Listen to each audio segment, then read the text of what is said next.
Making a wreath is such a great way to add a personal touch to your Christmas decorating.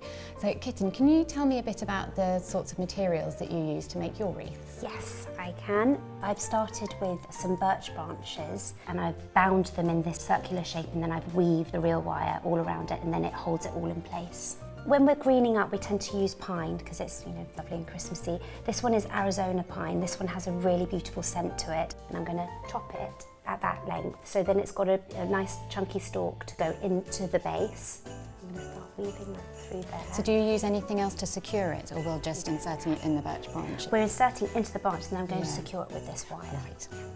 When we're making our wreaths, we kind of like to stick to about 4 to 5 ingredients, and then kind of create like an abundance with those ingredients. So that's the first part of the wreath, and we're going to start building up this side. So where can you find different types of foliage like this pine? There's lots of flower markets and foliage markets. There's also garden centres, and they do the big bundles of pine. So now I'm going to add in another texture, and this is elder branches, and that will just bring the base a bit more 3D out. You're getting that kind of wild winter look.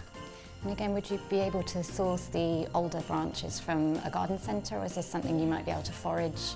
Yeah, you could forage it, and there will be sort of some markets that will have these. What's so lovely about this is you don't have to use that much. Only going to use about 4 stems, so it's just like a little light touch of it. And as you can see, I've gone up a little bit higher on the right-hand side to give it this sort of asymmetric shape, which will kind of naturally sort of lead the eye up into the top, but I'm not going to cover this part of the wreath. I'm going to leave that quite plain and simple, and then we're going to start really adding in the sort of the top dressing down below and a little bit more up to the right as well.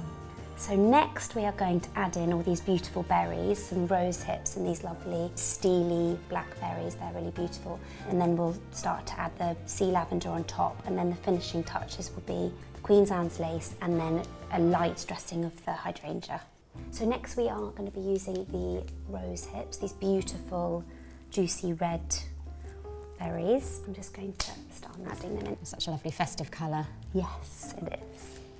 So do you have any tips, Kitten, for anyone who's a bit nervous about creating their own design from scratch, maybe hasn't done this sort of thing before?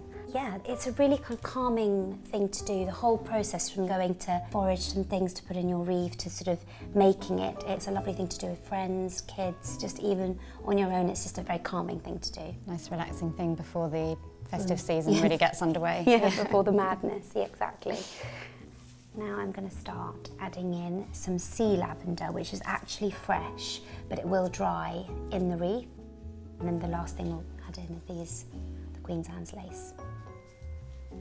In all the different phases, it's really important to kind of keep lifting it up, keep looking at it, making sure you're happy with the shape of it, and the colours sort of like balance out either side.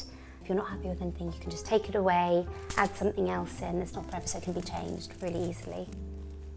And then finally, we're going to add in a little gold bell, so that will just sort of drop down like that. So if you have the wreath hanging on your door, that would make a nice sort of festive tinkle every time you open the door. Exactly. Yeah. And there you have it, an all-natural festive wreath.